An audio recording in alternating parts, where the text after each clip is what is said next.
श्री स्वामी समर्थ. आषाढी एकादशीच्या हार्दिक शुभेच्छा तुम्हा सगळ्यांना, यूट्यूब फॅमिलीला.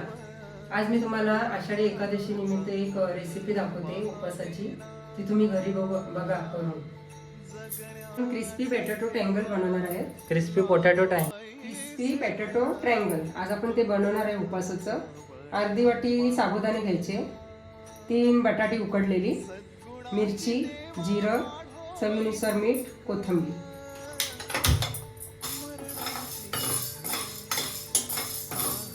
गरम करून झाले की ते थोडे गार झाले की मिक्सरला लावून घ्यायचं.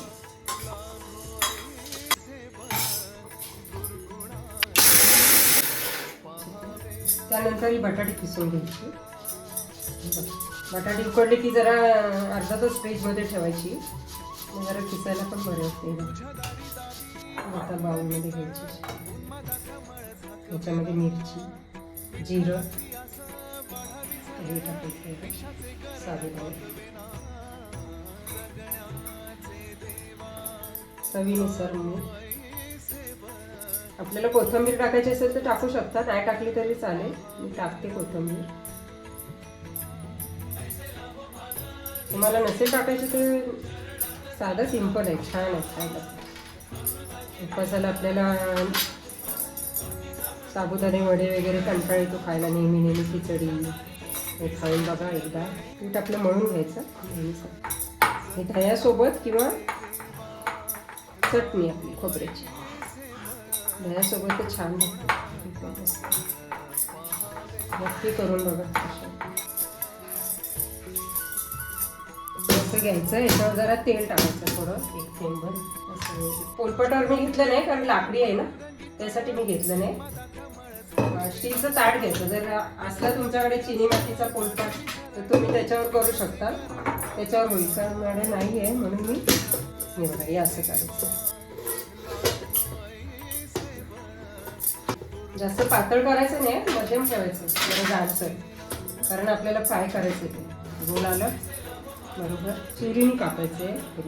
हे गोल आलं. आता हे इकडनं कापायचं, असं हे इकडनं असं.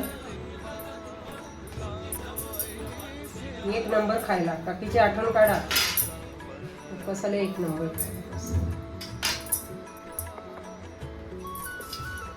ते कढई गरम झाली, तेल टाकायचं तळायपुरते.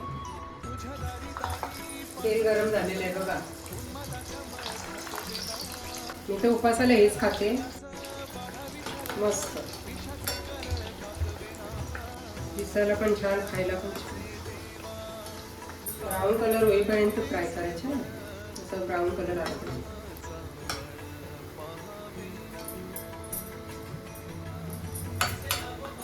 आज आम्ही उपवासाचा क्रिस्पी पोटॅटो ट्रायंगल बनवलाय. ते तुम्ही करून बघा घरी पोरींनो, आणि मला सांगा काकीला कमेंटमध्ये कसं लागतंय कसं नाही.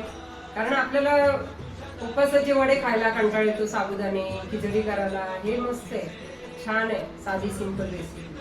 आणि कमेंटमध्ये सांगा मला. बघ टेस्ट करा. वा मस्त नाही.